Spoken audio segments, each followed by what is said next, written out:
He has seen it all, done it all, knows somebody, if he hasn't done it himself, knows somebody who has. He's just released his latest idea, which is just amazing, the ambition of the guy. If you say you can judge a man by his company, you must be able to judge an industry guru by the company that he keeps, and it is pretty blooming impressive. He is definitely the number one, I'm sure people will disagree, but for my money, he's the number one influence estate agency today.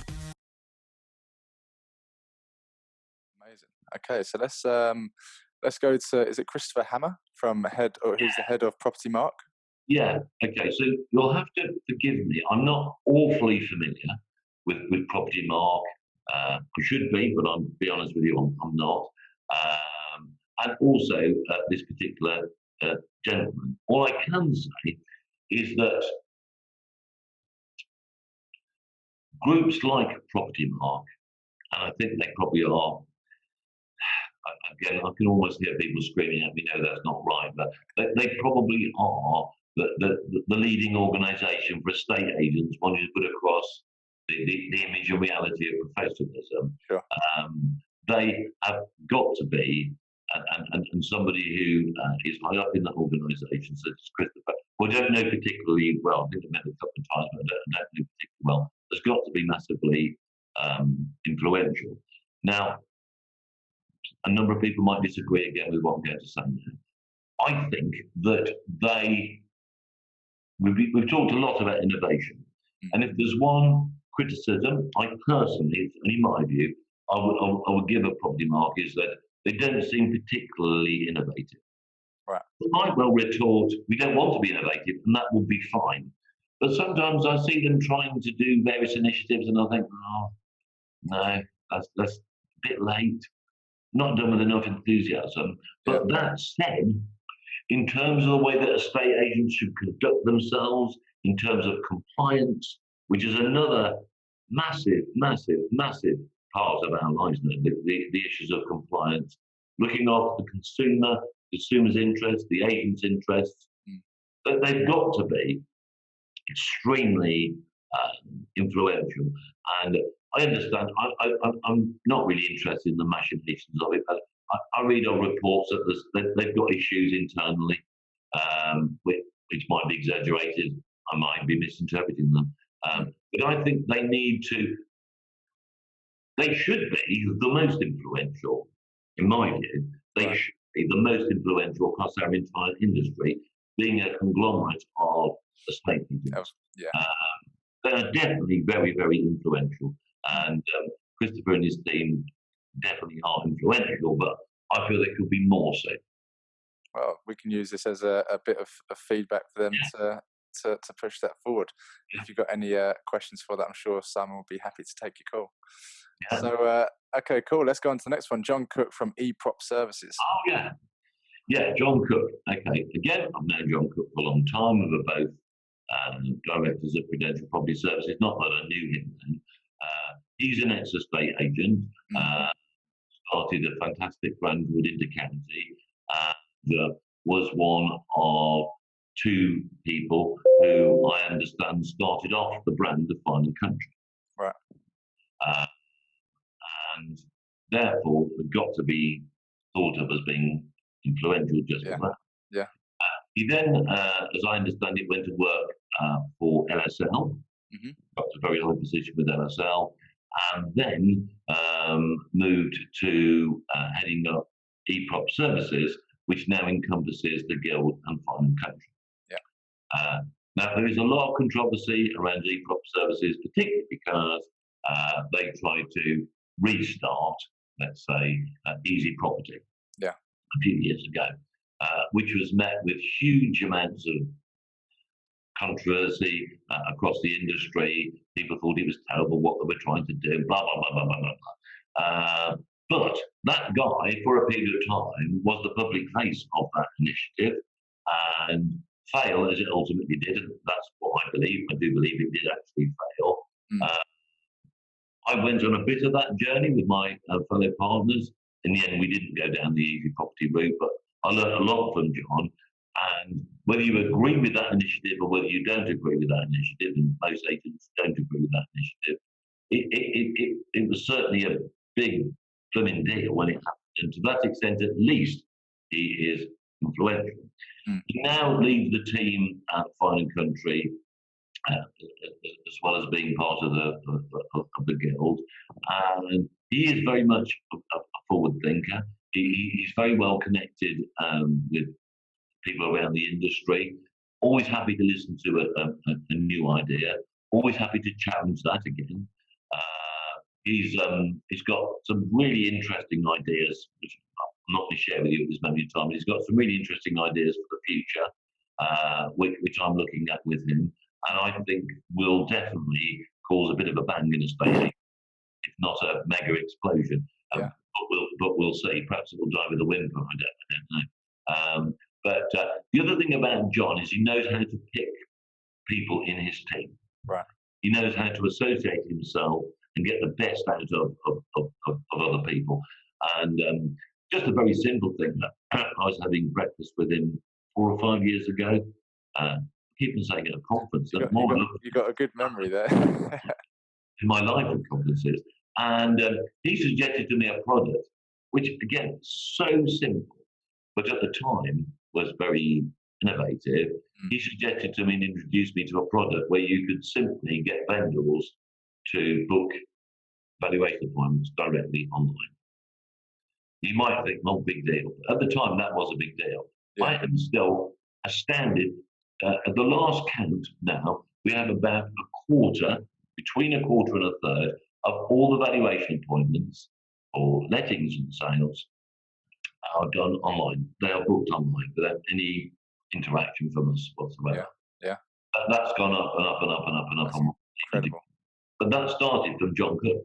Yeah. At breakfast, him saying to me, "We've got this." I said, "Well, that won't work, will it, John? Because A, B, C, and D." Again, I'm delighted to prove that I was wrong. And I still find it astonishing to this day that I would say most estate agents, I would say the majority of estate agents, do not allow their vendor clients, potential vendor clients, to book an appointment directly online. Some of them say they do, but then when you click on the button, it's basically an email that you have to email in. You're going to get called. So he is a very influential guy, in my view. I think there's definitely different, like you said, influential quite a lot, and different people are influential for different reasons. And you know, even if you fail within setting something up, it's not something to look at as a failure. You know, it's somebody that's tried something new or tried to implement something. You know, there's other people within this list that have also tried things that haven't worked out.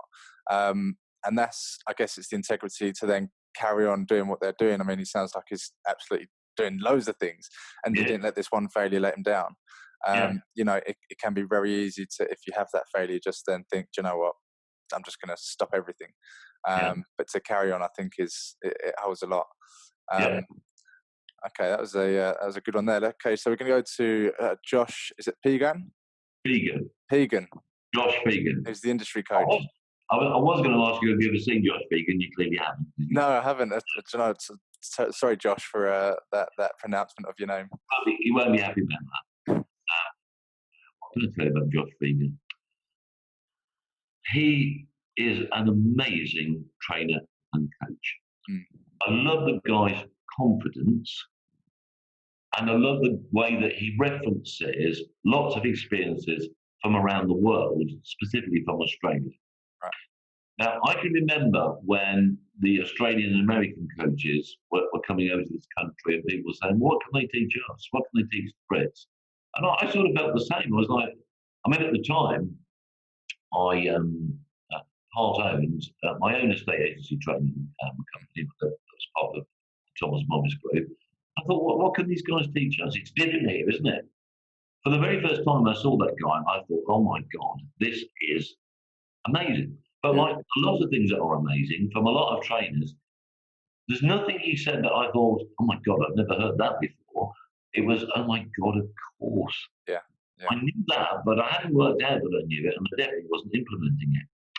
So the first time I met him was at a London event. It wasn't a conference for a change, it was a training event. Must have been a Sunday. Probably was. And he, again, I've already referenced this in respect to Tony Morris, but this is the first time. This is a big event. I mean, there must have been hundreds of people. They don't know how many hundreds of people. And he invited us to bring along 4 or 5 leads that we'd not managed to convert. Yeah. He then, without doing it himself as Penny Morris does, but I'm 100% certain Josh could do it and has done it himself. He then invited us, and I had a team of 1, 2, 3, 4 with me, so myself, 3 of us. And he gave some explanation, and his idea, which again, pardon me for stating the blinking obvious, but he said basically the fish are at your feet. You estate agents are spending all your time getting lots and lots of new customers when you already got them. Why aren't you doing anything about this? So he invited us all X hundred of us, then to start ringing out. And it was very, very successful. So successful that I basically, with his permission, nicked the entire idea. And then the next month, we did an absolute complete mirror of what we'd learned. Right. And so we split everybody up into teams, and we said, look, this is the top, we've got to try and book X amount of appointments. In all honesty, I can't remember how many appointments, but it was tens, perhaps 40, 50, 60 appointments over the 3 or 4 days that we did it. Right.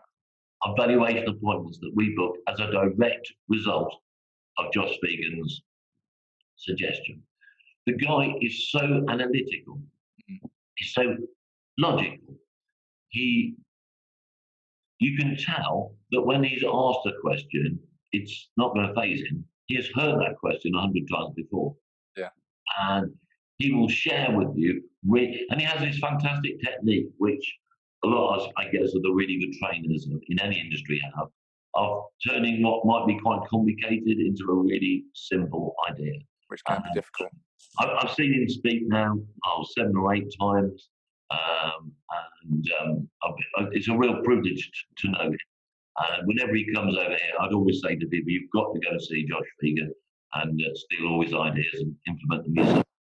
That's what I'd say. Yeah, and it's the same thing, I guess. When people come over from America or Australia, people say, well, they're not in our market. What are we going to learn from them? Yeah. We've got people like Tom Panos who come over. They have such great ideas and enthusiasm. They bring a bit of you can just get 1 or 2 new ideas, and I guess it's the same with the models. Like the Keller Williams model. That's going quite well in the UK, and it's because it's bringing stuff that they know and integrating it into ours and making it one. Yeah, I'd slightly challenge you if you don't mind me. I don't know how well the Keller Williams model is now. I don't. I'm interested. From what it's just from what I've seen online, and I guess you take it with a pinch of salt because you see them, they're going, "This is amazing." But you look at, I think the thing that I like about it is, obviously it's the person backed by the brand, right? Yeah. And it's the community and the team and the way that they deal with that one person. They offer more than just the job role. So it's the not the social side, but helping your mindset. Whereas, and I think that a lot of that is integrated into agency now, but I feel like that's quite a big focus. The work-life balance that we're all looking for. I feel like they do have quite a big push on that. So maybe not so much I'm not talking about, I guess, the model as a whole. It's just how it helps the individual that's, actually in there. I think recently people are going to move more toward that model, although I don't think it's an absolute right or an absolute wrong. I just think more people are going to move toward that model in the years. I think there'll be an integration of the 2 models as well, like we're seeing in Fun and Country. Yeah, I definitely see that. Yeah.